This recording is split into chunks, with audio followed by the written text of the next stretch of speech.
Jiang dianggap sebagai tangan lama dalam mempromosikan sutra. Di antara setan yang lewat berpatroli, 1 atau 2 setan di kepala semuanya mengenakan sutra, yang tampak tidak pada tempatnya dengan tentara setan di bawahnya. Perbedaan ini membuat orang harus peduli. Saat tentara iblis ini bergerak, semakin banyak iblis yang tahu tentang sutra, dan mereka juga lebih tahu apa yang dilambangkan sutra, identitas dan status mereka. Selain tentara iblis tersebut, terkadang 1 atau 2 iblis terlihat lewat dengan bangga. Apalagi saat berpapasan dengan patroli iblis biasa, tim iblis langsung memberi jalan. Perlakuan terhormat semacam ini hanya membutuhkan sehelai sutra. Terlepas dari latar belakang seseorang, ini adalah cara termudah untuk meningkatkan status seseorang di hadapannya. Feng Tianxing melihatnya dengan jelas dan tahu bahwa Jiang menanganinya dengan baik sekarang. Jaring besar telah dibentangkan, dan ini hanya waktu untuk menutup jaring. Tepat ketika dia memikirkan kemana harus pergi, setan berjalan dengan memukul gong. Tuan kota memiliki perintah untuk mempersiapkan perang melawan tentara iblis di Songyi. 3.000 potong pakaian sutra akan dijual di luar rumah tuan kota malam ini. Semua sumber daya yang diperoleh akan digunakan untuk mengumpulkan tentara dan menyediakan lingkungan hidup yang stabil untuk semua orang di kota. Jangan pernah menyalahgunakan. Mendengarkan teriakan di luar, Feng Tianxing sedikit mengernyit. Kebetulan pelayan di toko membawa anggur dan piring, dan Jian Feng Tianxing mendengarkan dengan cermat, jadi dia buru-buru berbicara. Petugas tamu, jika Anda punya ide, Anda dapat berpartisipasi malam ini. Harga sutra itu sendiri sangat tinggi, tetapi harga sutra yang dirilis di rumah tuan kota relatif tetap. Meskipun harganya tidak murah, itu adalah 20% lebih murah dari peredaran pasar gelap. Dan terakhir kali penguasa kota memerintahkan pengumpulan sumber daya untuk membangun Akademi Iblis. Dia melakukan apa yang dia katakan. Selama dia membeli barang mahal seperti sutra, dia akan menjadi bisa mengajari anak cucunya secara gratis di masa depan.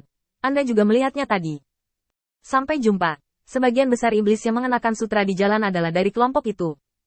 Namun, izinkan saya mengatakan bahwa hak yang diberikan sekarang dapat ditumpangkan. Kedepannya, akan ada lebih banyak arahan yang dijanjikan. Saat itu, penguasa kota pasti akan meluncurkan gaya pakaian yang berbeda sebagai pembenaran. Sekarang tidak ada perbedaan gaya. Anda bisa mendapatkannya jika Anda memanfaatkan kesempatan ini. Anda masih bisa belajar di akademi di masa depan. Feng Tianxing bertanya pura-pura bingung. Seberapa kuat akademi ini? Pelayan itu menggelengkan kepalanya sebentar. Petugas tamu, kamu tidak tahu bahwa guru di akademi ini sangat kuat. Orang tua di toko penjahit di sebelah saya beruntung dan mengirim anaknya untuk belajar. Alhasil, dalam 3 hari, hanya 3 hari, dia menerobos secara langsung. Alam kecil, beberapa hari yang lalu, dia menerobos alam lain, yang semuanya benar. Mungkinkah ahli waris bangsawan sepertimu tidak bisa dibandingkan dengan ahli waris orang tua di toko penjahit? Itu kesempatan yang bagus. Feng Tianxing berubah pikiran, mengangguk dan berkata, "Oke, aku akan pergi ke antrian setelah aku menyelesaikan makanan ini." Lagi pula, pemiliknya memberiku banyak, jadi tidak masalah untuk membeli tempat duduk di depan. Begitu pelayan mendengar ini, dia tahu bahwa dia telah bertemu dengan seorang bangsawan, jadi dia segera memperkenalkan diri. Petugas tamu, saya telah berada di kota ini selama hampir 100 tahun. Saya tahu segalanya. Jika Anda membutuhkan saya di masa depan, datanglah ke sini untuk menemukan saya. Bagaimana? Feng Tianxing tidak keberatan dengan metode yang direkomendasikan ini, jadi dia mengatakannya secara langsung. Oke, aku akan menuliskan tempatmu, dan jika Patriark mengirim seseorang ke sana di masa depan, aku akan merekomendasikan tempatmu, bagaimana? Mulut pelayan hendak tertawa terbahak-bahak, dan dia membungkuk lagi dan lagi. Terima kasih banyak. Dengan cara ini, aku akan memberimu minuman sebagai penghormatan kecil. Kepergian Xiao Erdian dan teriakan tentara iblis di luar membuat Feng Tianxing tenang. Jiang benar-benar akan mulai melakukan sesuatu kali ini, dan bukan lagi kartu holnya yang hanya berdiri saat dia dalam masalah. Meskipun hal seperti itu telah diharapkan, tetapi pada saat ini, Feng Tianxing masih sedikit tidak nyaman. Jiang sering mempertimbangkan situasi keseluruhan saat melakukan sesuatu, dan gayanya sangat berbeda dari gayanya.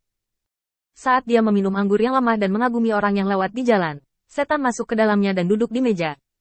Masalah apa yang kamu alami? Katakan padaku. Aku bisa membantumu dengan beberapa sumber daya atau tenaga kerja, itu sudah cukup. Pengunjung itu tidak lain adalah Jiang. Feng Tianxing menyerahkan mangkuk anggur secara langsung, dan berkata dengan tenang. Aku baru saja datang ke sini untuk melihat bagaimana persiapannya. Lagi pula, keluarga iblis yang telah kutahan sudah mulai bergerak. Berapa lama waktu yang dibutuhkan sutramu untuk mulai menjual secara resmi? Jiang berpikir sejenak dan berkata. Saat ini, semuanya hampir diaspal, dan tidak apa-apa untuk menutup jaring sekarang. Rencana awalku adalah kali ini masih bayangan. Di masa depan, aku akan menjual sutra berkualitas rendah kepada iblis tingkat rendah dan menjual sutra yang lebih halus. Kekuatan pasar gelap adalah caraku untuk menentukan harga sutra. Feng Tianxing langsung menggelengkan kepalanya. Berapa lama waktu yang dibutuhkan menurut rencanamu? Jiang kembali secara langsung. 1 bulan. Di bulan ini, saya perlu mengeluarkan tim iblis yang tersembunyi. Ketika kelompok tentara dan jenderal elit ini muncul, iblis ini akan merasa bahwa saya dapat menjaga kota di bawah serangan zombie. Ketika saatnya tiba, bersih dapat diperoleh. Lebih lanjut, Feng Tianxing langsung mengangguk. Oke, kalau begitu aku akan melakukannya dalam 1,5 bulan. Memberimu cukup waktu untuk menyesuaikan diri. Apakah ada masalah lain di pihakmu saat ini? Jiang menggelengkan kepalanya secara langsung. Tidak ada yang salah denganku. Tapi dan perlu kamu lihat. Lagi pula, bawahannya terlalu rumit. Aku dengar ada komentar yang menentangnya. Kamu pergi dan lihat. Mungkin kamu bisa meringankannya. Ada juga si Yeming. Kamu tahu identitasnya. Di tempat baru ini, bahkan jika dia memiliki identitas penguasa kota, dia tidak akan dapat menekan keluarga iblis itu. Kamu harus membantu mereka menyelesaikan ini. Tembakan bebas. Feng Tianxing mengangguk dalam diam. Hal-hal ini perlu diurus. Semua bawahan ini memiliki beberapa bagian yang baik, dan tentu saja ada juga beberapa bagian yang tidak mereka kuasai. Misalnya, masalah terbesar si Yeming adalah dia memiliki hambatan dalam berkomunikasi dengan setan biasa. Sepertinya sudah waktunya untuk muncul kembali dan menstabilkan hati orang-orang. Jiang melihat sekeliling dan berkata langsung melalui transmisi suara. Baru-baru ini, klan iblis yang kuat muncul di area di bawah yurisdiksi saya. Dia memimpin tim yang terdiri dari sekitar 300 orang. Dia berangkat dari tepi area di bawah yurisdiksi saya beberapa hari yang lalu dan menuju ke arah Anda.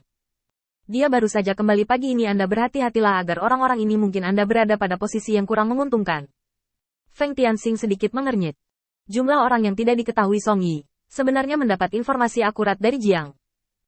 Dengan tim beranggotakan 300 orang, ditambah pria perkasa yang kekuatannya hampir sama dengan dirinya, maka ia memang mumpuni untuk bergelut dengan dirinya sendiri di permukaan. Apakah ada berita lain tentang klan iblis ini?